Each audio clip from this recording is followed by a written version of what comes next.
Today at Some Dude's Grills, we'll be making onions 6 ways.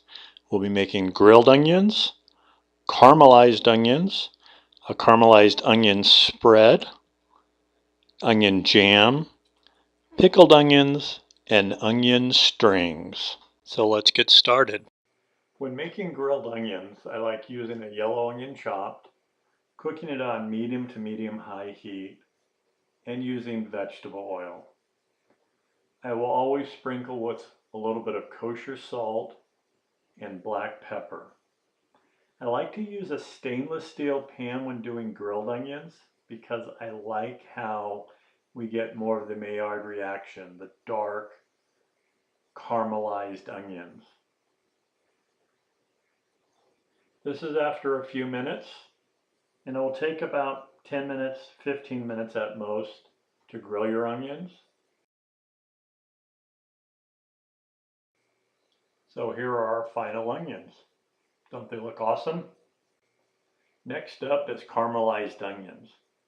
I like to use a non-stick pan for cooking caramelized onions, and I like using a yellow onion sliced thinly on a mandolin.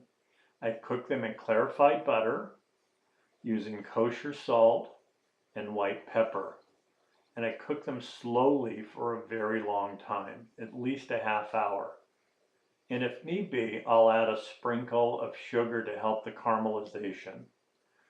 So this is about a half hour, and as you can see, they're nicely caramelized, and this is the finished product. This is beautiful. This is exactly what you're looking for in caramelized onions. Next up, we have a caramelized onion and roasted garlic spread. We're going to place the onions and the garlic into the food processor with a pinch of kosher salt and a pinch of white pepper. We're going to take it for a spin, and we're going to then drizzle in some roasted garlic olive oil. Once we have achieved a paste, that's what we're looking for. As you can see here, it's a wonderful looking paste and will incorporate nicely into burgers, soups, and other foods.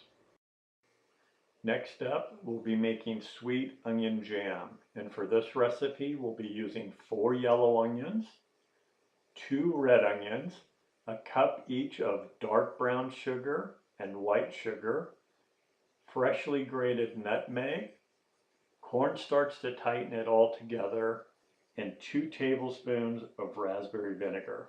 Let's place all the items into a pot, and after about 5 minutes you will see some liquid has released. After 10 minutes we'll be at a rolling boil. We will continue to cook at a rolling boil for 30 to 45 minutes until liquid has released and has reduced. We will then take an immersion blender and blend till smooth, make a cornstarch slurry, blend a little bit more. Once done, you'll have this really beautiful looking, reddish, sweet, a little tangy onion jam. That will be fantastic on top of burgers and other items. Our next item up will be pickled onions. And for this recipe, we'll be using a half teaspoon of table salt, 1 teaspoon of black peppercorn, zest of 1 orange, and I just used a bartender's zesting tool, 1 teaspoon of coriander seed, and about 10 allspice berries, a half cup of dark brown sugar, and 3/4 cup each of raspberry vinegar and strawberry vinegar. And I'll have a link below for the raspberry and strawberry vinegar video. 1 or 2 red onions sliced thin on a mandolin. And I like using red onions for this.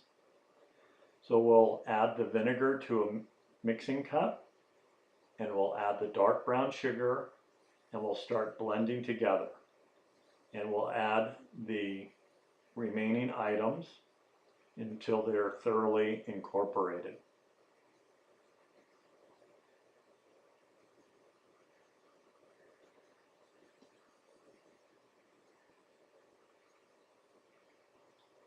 Once thoroughly incorporated, we're going to place the red onions into a mason jar, and then we're going to add the vinegar and spice mixture. We'll put a lid on it, shake it up, put it in the fridge, and let it sit for a few days. At least one day. More will be better. And here's the finished product. Wonderful looking pickled onions. The last item on our list are onion strings.